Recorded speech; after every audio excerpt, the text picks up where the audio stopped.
La distribución de los servicios financieros a través de terceros abre nuevas oportunidades de negocio, pero también supone retos importantes para los bancos. La forma en que los clientes se relacionan con su banco evoluciona y como consecuencia los bancos adaptan su modelo operativo y construyen un ecosistema de socios que le ayudan a mejorar, a llegar mejor a sus clientes. Open para un banco significa mucho, un cambio que lleva tiempo y para el que hay que prepararse tecnológica y culturalmente. Entonces, le doy la bienvenida a Héctor Arias de Red Hat y Kyndryl, quien nos hablará de finanzas abiertas, el futuro de la banca es Open. Héctor, bienvenido. Muchas gracias. Buenos días a todos. Mi nombre es Héctor Arias, como me han presentado, y trabajo como el Global Lead de Retail Banking para Red Hat. Red Hat, como probablemente sabéis muchos, es una empresa de open source, es muy grande, conocida y muchas entidades financieras usan la tecnología de Red Hat. Antes de eso yo estuve dedicando muchos años de mi vida profesional al Open Banking, Open Finance, en entidades financieras grandes en varios países. En España, soy español, creo que mi acento me delata, ¿no? En Estados Unidos y en otros sitios. Entonces yo voy a compartir con vosotros una serie de conceptos, aprendizajes y espero que sea de interés. Bueno, también deciros y compartir con vosotros que me he sorprendido, es la primera vez que estoy en Medellín, cuánto madruga la gente aquí. O sea, en España a estas horas está la calle desierta todavía. O sea que no sé si decir enhorabuena o no lo sé. Bueno, en fin, vamos allá. Hace 30 años, Bill Gates, que todos sabéis quién es, pues decía una frase que entonces no tenía mucho significado, no parecía tener mucho significado, y es que consistía en que la banca es necesaria, los servicios financieros son necesarios, pero los bancos no. Yo no sé si realmente él estaba pensando en el mundo de Open Banking, Open Finance y estas cosas, o estaba pensando en otra cosa, pero realmente eso es lo que está pasando ahora mismo, ¿no? Digamos que nosotros como ciudadanos, como clientes particulares, estamos muy acostumbrados a tener una relación directa con nuestro banco. O sea, nosotros vamos a la oficina, bueno, cada vez menos, o estamos conectados a los canales digitales de nuestra entidad financiera, ¿no? Y es una relación directa entre el banco y nosotros.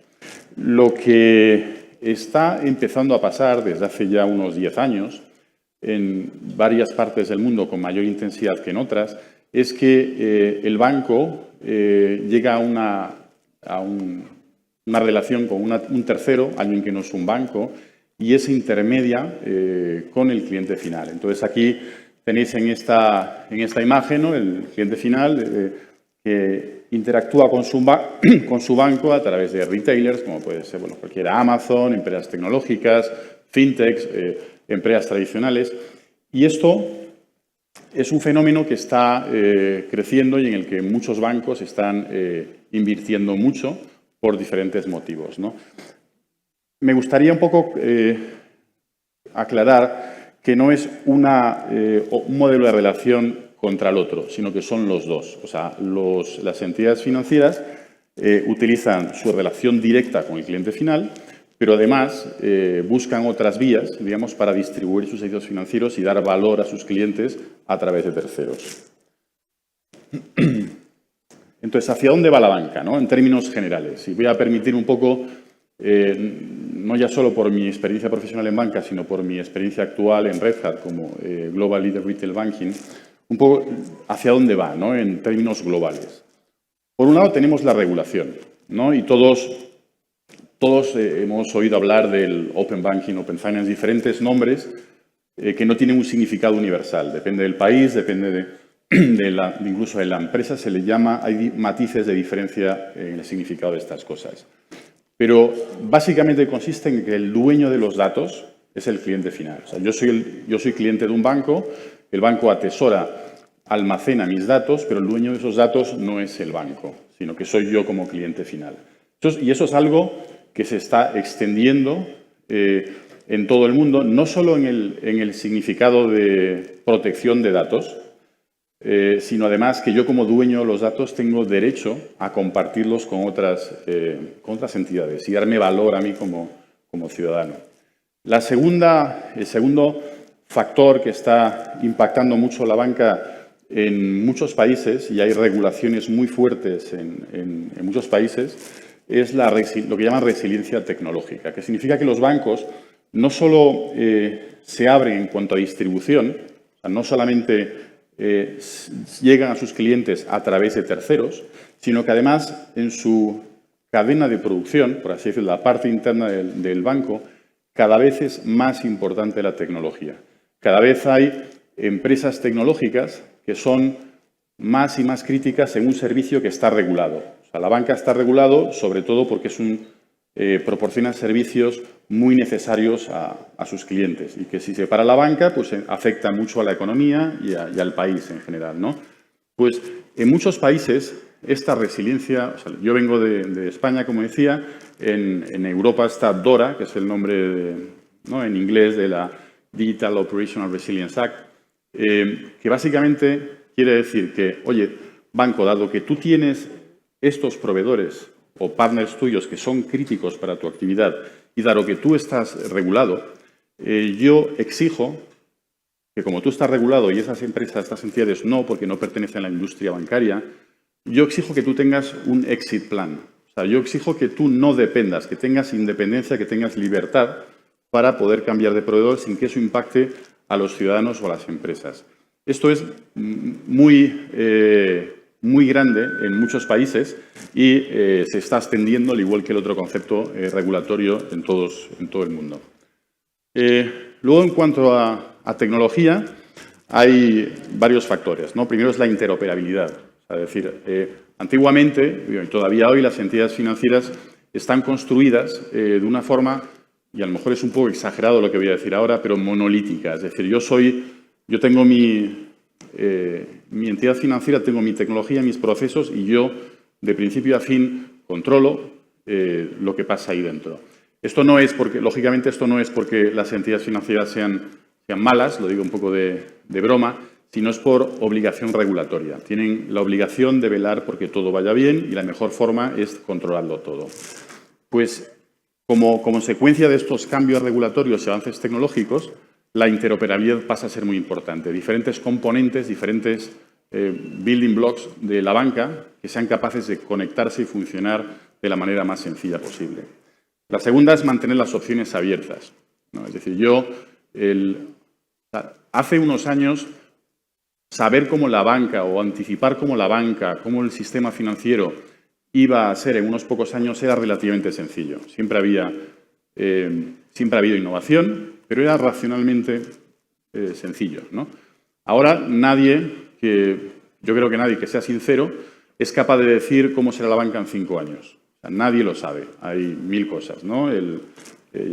Todos inteligencia artificial, un poco quantum computing, un montón de cosas que pueden variar muchísimo el futuro de la banca. Entonces, es muy importante mantener opciones abiertas. Es decir, si yo construyo mi banco de una forma, ese camino me tiene que permitir agilidad, me tiene que permitir que yo pueda rectificar porque el futuro, que en 5 años y esos años va a cambiar, que yo pueda modificar mi camino. O sea, eso es muy de economía digital, ¿no? Y luego, por supuesto, inteligencia artificial, que luego hablaremos un poquito de eso. Luego, en cuanto al modelo de negocio de los bancos, este fenómeno de distribución a través de terceros, un poco en cuanto a modelo de negocio es, ¿no?, embeber en mis productos financieros que antes los colocaba en mis canales físicos o digitales, pues eso lo tengo que distribuir y los tengo que embeber en otras experiencias. Luego veremos algunos ejemplos, aunque seguro que ya conocéis unos cuantos. Y también la colaboración. Antes, como consecuencia de los bancos ser un poco más monolíticos, que decía antes, la cultura de un banco era más de control versus colaboración. Se tengo que controlar que todo vaya bien y, como digo, no es porque sean malos, ni mucho menos, sino porque la regulación les obliga y hacen bien su trabajo controlando. Esto ahora cambia, esto ahora colaboran. ¿Por qué? Porque hay que colaborar con esos terceros, porque van a distribuir mis productos y mi éxito como negocio depende de lo bien que lo hagan.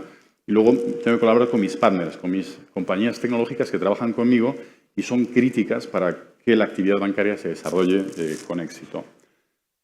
Y bueno, los clientes, esto se lleva diciendo mucho tiempo, ¿no? Y cada vez es más verdad, siempre ha sido verdad, pero ya es rotundo.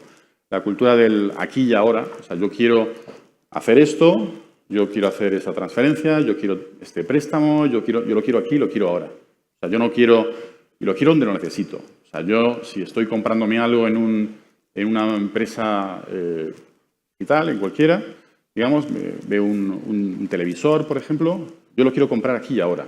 No quiero ir a mi entidad financiera que me dé un préstamo y volver horas o días después a que me den. No, yo lo quiero aquí y ahora. Es un tema muy cultural y que todos nosotros vivimos en nuestro día a día. Y luego el empoderamiento, ¿no? Que también tiene mucho que ver con esto. El que yo soy dueño de mi destino, o sea, yo puedo cambiar de banco, no estoy atado a nadie, ¿no? Esto, un poco, si os fijáis, aunque yo creo que está bastante claro, lo que convierte la banca, o sea, es la banca pasa a ser nodos, parte de un ecosistema. O sea, la banca está conectada a muchas otras cosas, que son proveedores, que son distribuidores, como son, decíamos antes, empresas tecnológicas o los Amazon, los Google, los Big Techs en general, y están conectadas y son capaces de proporcionar los servicios a través de las conexiones, que por supuesto son APIs, ¿no? Un poco eso es un poco la evolución, ¿no? Hacia dónde va la banca de forma masiva. Esto es un ejemplo de una foto a nivel global de regulaciones de Open Banking. No estoy, he de ser sincero con vosotros, no estoy 100% de acuerdo en todo esto porque hay algunos países que están marcados y yo creo que no están. Pero en cualquier caso, el mensaje es válido. Tampoco, en muchas partes del mundo, se extiende esto de abrir la banca de forma regulatoria, de forma obligada, es una realidad. Esto hay diferentes matices en parte del mundo. Por ejemplo, sabéis que aquí en Colombia pues, está madurándose la regulación de Open Banking y parece ser que dentro de poco va a ser obligatoria con algunas diferencias, algunas de ellas muy importantes, creo yo, con algunos países. Por ejemplo, en la Unión Europea, cuando los bancos abren los dos servicios fundamentales del Open Banking regulatorio, que son la iniciación de pagos, o sea, los pagos, y el histórico de transacciones, los movimientos de las cuentas. En la Unión Europea, los bancos lo hacen y tienen que hacerlo de forma gratuita. Todos los bancos lo hacen. Todos los bancos europeos tienen APIs esas abiertas. Y, por ejemplo, aquí en Colombia, eso no parece ser que no va a ser así. Los bancos van a tener cierto margen.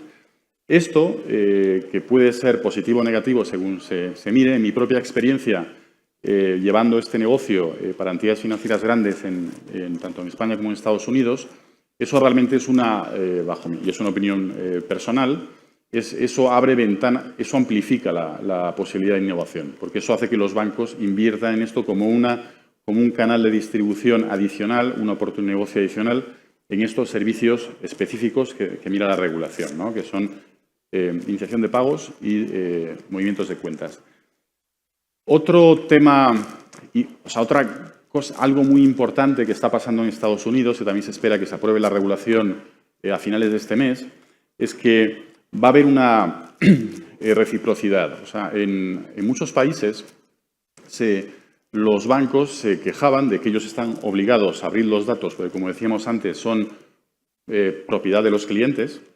Y las entidades financieras, en cierta manera, no estaban de acuerdo, y yo mismo no estaba de acuerdo, mis conversaciones con reguladores no estaba de acuerdo porque decía, los datos son de los clientes, totalmente de acuerdo, pero siempre. O sea, no puede ser que otra compañía, una Big Tech o tal, utilice los datos clientes que tengo yo y en cambio yo no puedo utilizarlos que tiene la Big Tech, que también los datos son de los clientes, no son de la Big Tech. Esa simetría, digamos, se está rompiendo en Estados Unidos y la regulación parece, en el borrador por lo menos así lo indica, que aquellas entidades no financieras que utilicen Open Banking también van a abrir sus datos. Bueno, aquí podría hablar mucho, pero yo creo que el mensaje fundamental del Open Banking, Open Finance, lo que suelen buscar las economías, y utilizando los reguladores como brazo director de eso, es esencialmente innovación, incrementar la innovación y la competencia. O sea, yo quiero, porque en mi país En mi ámbito regulatorio tengo un número, generalmente hay unas pocas entidades financieras, son muy grandes y unas cuantas que son más pequeñitas, y lo que quiero es acelerar la innovación. Y entonces yo lo que hago es obligo a abrir y marco los detalles en función de mis objetivos. Y en algunos países, por supuesto, la inclusión financiera. Eso ayuda. Me parece un poco en Estados Unidos, muchas de las fintechs y neobancos, su objetivo es directamente la gente no bancarizada, por así decirlo, que permite esto. Entonces, hay dos fuerzas, ¿no?, que mueven esto. Uno es la regulación, y la regulación acelera esto en algunos sitios, y otra es el mercado. Yo creo oportunidades y el mercado se organiza, digamos, y se generan estos partnerships entre bancos y fintechs o big techs, y entonces salen las oportunidades. Y esto un poco, llevándolo a un terreno particular, he puesto aquí la página del portal de desarrolladores de Bancolombia, no porque esté en Vintech, sino porque realmente está tal, y dije, yo voy a poner este. Y lo que veis que los bancos lo que están haciendo, y yendo al paso de la conexión de los nodos, que son parte de un ecosistema, los bancos empiezan a ser más y más y más como una compañía tecnológica. Están formados de tecnología, si hacen acuerdos, llegan a acuerdos con terceros para distribuir productos, perdón, significa que funcionan con reglas tecnológicas, tienen que dar un acuerdo a nivel de servicio, tienen que tener una disponibilidad, cosas que en banca no existían. Entonces, como ejemplo, que los bancos abren portales de desarrolladores. Es decir, que es una página web en que el banco dice, yo tengo estas APIs que son abiertas, entonces yo estas las expongo en mi portal para que los desarrolladores de terceros sepan cómo integrarlas en sus sistemas y yo pueda embeber mis servicios en eso. Ahí se suele poner la documentación técnica, un acceso a un sandbox, y es algo que, como veréis,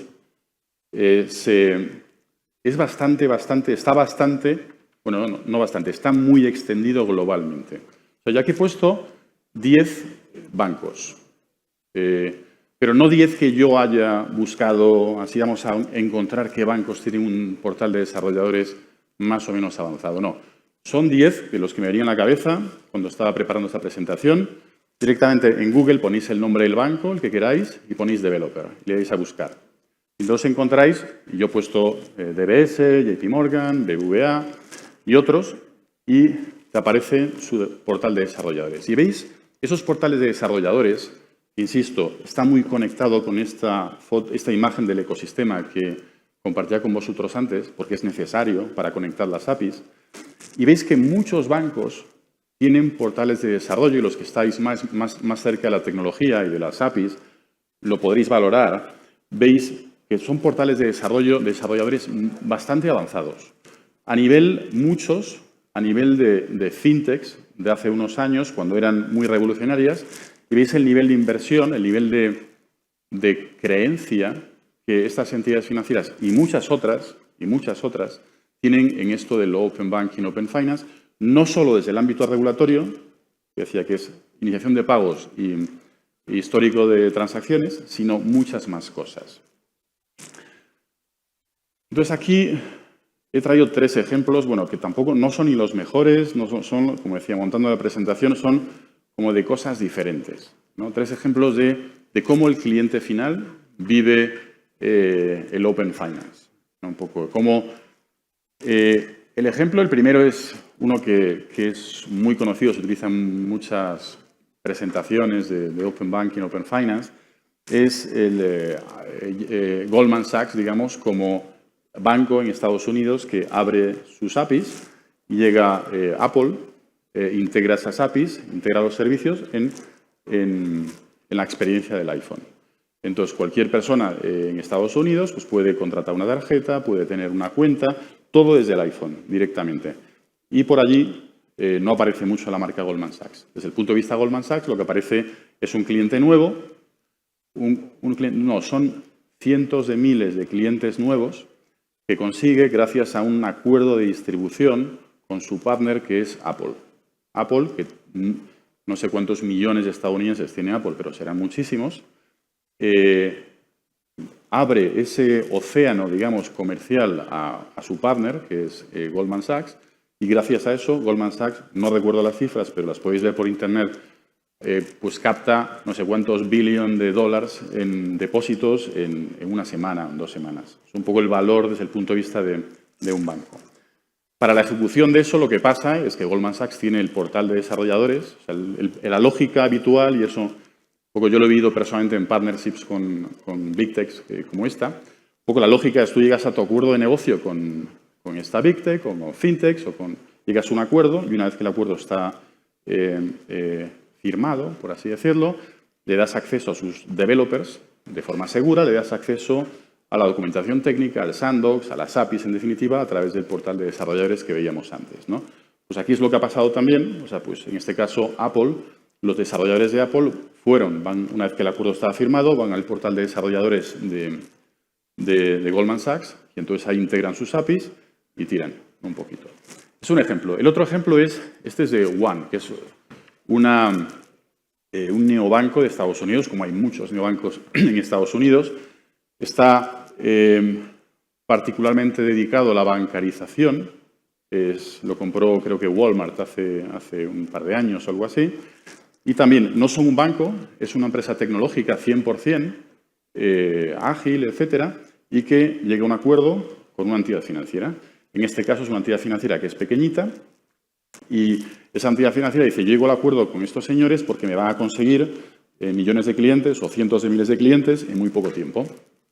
Y es el mismo proceso. Llegan al acuerdo, los desarrolladores integran y las reglas de funcionamiento son muy tecnológicas. En mi experiencia personal, barra profesional en el pasado, pues también con un partnership, con una entidad, con una fintech grande de Estados Unidos, pues llegas al acuerdo, esa fintech utilizaba nuestras APIs, mis APIs, y pues gracias a eso la entidad financiera en la que yo trabajé en ese momento, pues captaba 600.000 clientes en muy poco tiempo. Un poco eso es el nivel de... Y por último, para no estar siempre hablando de particulares, porque también hay mucho movimiento en el mundo de empresas, de APIs empresariales, un poco tenemos el ejemplo de JP Morgan, que lo que hace es, oye, pues yo desarrollo un plugin, llego a un acuerdo con NetSuite y entonces mis clientes que tengan NetSuite instalan el plugin y directamente desde el ERP pueden interactuar conmigo, pueden acceder a mis servicios, que tiene mucha lógica, si os fijáis. O sea, lo que no es lógico es que los clientes de un banco vayan al ERP y luego vayan al banco y luego hagan una conciliación rara con ficheritos, ¿no? Y con todo eso. Eso es lo extraordinario. Eso es un poco... Estos son unos pocos ejemplos de cosas, ¿no? Entonces, esto en cuanto a la apertura, digamos, hacia clientes finales, ¿no? Cómo los bancos se abren para embeber sus servicios en terceros y que estos, digamos, los clientes finales puedan acceder a la banca aquí y ahora. O sea, donde yo quiero, donde me ofrecen un viaje, yo lo puedo pagar, lo puedo financiar. Pero eso también es válido, digamos, para la parte de producción del banco, ¿no? O sea, antes decía, los bancos cada vez son más una empresa tecnológica.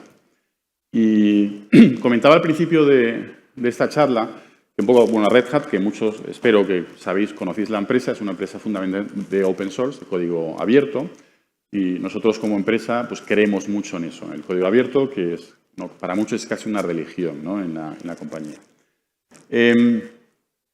Entonces, eso ahora con la inteligencia artificial, lo que estamos todos viendo, ¿no? Después de cuando hace un año y medio o algo así, pues aparecieron los LLM, los Large Language Models, un poco pues aparecen varios tipos varias familias de modelos grandes, ¿no? Y eso desde el punto de vista bancario ahora que vivimos en una época todavía que no está muy regulada la inteligencia artificial, y está empezando a ser regulada en algunos sitios, en Europa, innovar pues lo justo, pero regulamos muchísimo, un poco en la Unión Europea. Lo que está pasando es que los bancos están empezando a pilotar con LLMs del mercado que son teóricamente abiertos. La palabra open source, que tal vez signifique algo para algunos o muchos de vosotros, es muy importante en la tecnología, digamos, en el año 2024. O sea, casi todos los bancos tienen componentes muy importantes con open source, por varios motivos, ¿no? Que están muy enlazados con lo que comentaba antes. Y pasa lo mismo con inteligencia artificial, pero se está utilizando. Yo quería un poco, por ejemplo, el OpenAI ChatGPT, que todos lo conocemos, todos aquí hemos jugado con él. Un poco es un modelo que está abierto al uso. Cualquier persona puede interactuar, cualquiera de nosotros, vamos a la página de ChatGPT, interactuamos con el modelo, ¿no? Luego tenemos los llamas, ¿no?, de Meta, que dicen que son, oye, pues también open, pero realmente lo que puedes hacer es, puedes descargar el modelo, puedes inspeccionar el modelo, o sea, ver cómo está hecho y puedes entrenar ese modelo con tus propios datos. En banca es muy importante que lo que está en tu motor bancario, tú sepas cómo está construido y que puedas modificarlo. Eso es muy importante no solo desde el punto de vista de negocio de la entidad financiera, sino desde el punto de vista regulatorio. O sea, también, igual que decía antes que el futuro de la banca es difícil vamos, en 5 años nadie lo puede decir con seguridad cómo va a ser, la regulación es más fácil de ver hacia dónde va. O sea, es muy, muy improbable, por no decir imposible, que un regulador vaya a aceptar un modelo de inteligencia artificial que sea una black box. O sea, que tú no sabes con qué datos ha sido entrenado, que tú no conozcas sus pesos, porque eso significa que cuando tú utilices ese modelo con clientes, le pueden estar haciendo recomendaciones que estén fuera de lo que el regulador considera aceptable. ¿Por qué? Porque ha sido entrenado con datos y eso genera, a los que estáis más metidos en inteligencia artificial, eso genera que los outputs de esos modelos de inteligencia pues tengan el sesgo, ¿no? Pues yo si entreno mi modelo con datos de préstamos, me puedo encontrar datos de resultados de préstamos, me puedo encontrar que el modelo aprenda que por ejemplo, que los españoles somos más propensos al fraude. Entonces voy yo y me aplico y me dice que no me da el préstamo por ser español, porque ha tenido en cuenta ese dato, cuando realmente el regulador no aceptaría eso. Entonces, que los datos con los que se entrena el modelo sean visibles es clave, ¿no? Nosotros, y no lo digo por publicidad, porque aquí yo no estoy vendiendo nada, pero sí lo digo a los que os interese la inteligencia artificial y os guste tocarla.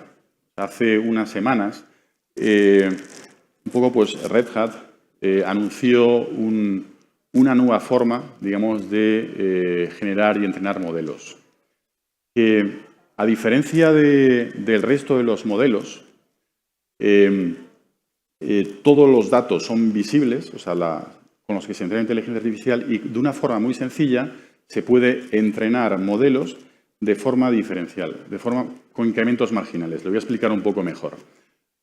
Cualquier modelo del mercado, y no estoy vendiendo, insisto, lo digo un poco para los que os interesa inteligencia artificial en cuanto a la apertura, cualquier modelo del mercado es inaccesible para el 99,9% o más de las empresas del mundo. Porque si yo cojo cualquiera de los modelos de los que he mencionado antes y yo lo quiero entrenar con mis datos, para mí eso va a suponer pues muchos millones de dólares solo para entrenar, de capacidad computacional para entrenar el modelo, y va a suponer, digamos, además que yo no sepa con qué datos ha sido entrenado. Sigue siendo una caja negra o un envoltorio encima y me cuesta muchos meses y muchos millones de dólares o de euros. No hablo de 10 ni de 20, ni de 100. Son magnitudes que solamente las big techs se pueden permitir. Lo que el nuevo modelo que ha anunciado y que es abierto, o sea, cualquiera lo puede utilizar, cualquier otra empresa lo puede replicar, mejorar, es el fundamento del open source que decía antes, lo hace de una forma diferente. Digamos que a los que estéis más familiarizados con inteligencia artificial, como decía antes, se reentrena, es como que tú pones el modelo anterior, le metes tus datos nuevos, lo metes en una batidora, digamos, y te sale un modelo nuevo. Una batidora que ese proceso te cuesta millones y millones de euros y mucho tiempo. Entonces, Un poco el modelo nuevo entrenamiento que hemos puesto un poco en el mercado de forma abierta, que se llama la técnica se llama Instruct Lab, realmente lo que hace es hay una categorización de conocimientos y de skills, digamos, y entonces yo lo que hago es entrenar mi modelo con conocimientos específicos. Yo quiero que mi modelo sepa hablar catalán, por ejemplo, ¿no? Y entonces yo le enseño catalán, le meto los datos para que aprenda catalán con una técnica que no voy a contar aquí porque es un poco largo, pero muy sencilla, con muy poco entrenamiento, y hacer, en vez de ser un problema, un proceso de 6 meses y muchos millones de euros, es un proceso de 2 semanas y no sabría decir, depende, pero accesible para el 90% de las empresas del mundo. Y entonces se genera ese modelo, digamos, nuevo con esos nuevos skills. Eso todo, a los que estéis más metidos en temas de inteligencia artificial, está abierto. Podéis ver, digamos, en Instruct Lab, podéis ver un poco todo el código, los modelos abiertos. Podéis cargarlo, podéis probarlo, podéis cambiarlo. Es muy sencillo entrenarlo. Y está muy en la línea de la apertura de la banca. Al principio de esta charla está hablando un poco de la distribución, de cómo los bancos se abren para distribuir con acuerdos con terceros, y esto es la apertura en cuanto al modelo de producción del banco. Es decir, yo utilizo componentes o tecnología que es transparente, o sea, que el regulador puede ver, tocar, que yo garantizo que utiliza datos sin sesgo y que ahora, y que seguro que saldrá más, si Red Hat estará encantado porque saldrán más de esos modelos, va a cambiar el mundo de la inteligencia artificial generativa en los próximos meses. Entonces, un poco para cerrar, ¿no? Porque yo no sé cómo, creo que ya estamos un poco justos de tiempo, un poco decir que la banca es un servicio, en banca abierta, pues un servicio a los clientes para hacerlo más complejo todavía y para enfocar en que los bancos son cada vez más empresas de software con una licencia bancaria. O sea, siguen siendo bancos, porque tienen licencia bancaria, pero funcionan con el playbook, con las reglas de empresas de software. Y eso significa que un servicio bancario está compuesto por la coordinación de varios nodos del ecosistema. Si yo accedo a mi banco a través de Amazon, pues para que mi servicio funcione tiene que funcionar Amazon, tiene que funcionar el banco que da servicio a Amazon, tiene que funcionar los proveedores, por ejemplo, en la nube que dan servicio a mi banco, una serie de nodos que están conectados entre ellos, lo que incrementa la complejidad y el riesgo que para los que trabajan en banca les parece muy interesante y les está dando mucho trabajo. Y entonces, los 3 conceptos que resalto aquí son los de interoperabilidad, o sea, los nodos se tienen que saber hablar de la forma más sencilla posible. Las APIs son fundamentales. No hay estándares de APIs reales, pero pasito a paso se están haciendo, se mueven en esa dirección. Resiliencia, si se cae un nodo, tira al ecosistema. Pensad hay unos cuantos proveedores en la nube que funcionan muy bien y son muy innovadores, pero hace unas semanas, por ejemplo, algunos ha caído y ha tirado a no sé cuántos bancos del mundo o a compañías aéreas del mundo, porque tienen ese riesgo sistémico, ¿no? Se cae un proveedor, se cae uno de esos nodos que está en el camino crítico de muchos servicios de muchas industrias y se tira al sistema. Que está, por supuesto, conectado a lo que comentaba al principio de la presentación de la resiliencia operacional. Y las alianzas y colaboración. Los bancos ya no trabajan, digamos, hacia adentro y hacia su cliente, sino que aprenden a colaborar. Porque tienen la forma de llegar al éxito es trabajando con otros, invirtiendo con otros y unos resultados que den beneficios comunes. Pues la frase es esta, ¿no? Que está adoptando una mayor colaboración, ¿no? Con terceros, creando ecosistemas donde se conecta con sus clientes, sus proveedores, socios y plataformas a través de la tecnología. Y bueno, pues muchísimas gracias por vuestra atención y un placer un poco estar aquí con vosotros y compartir estas cosas.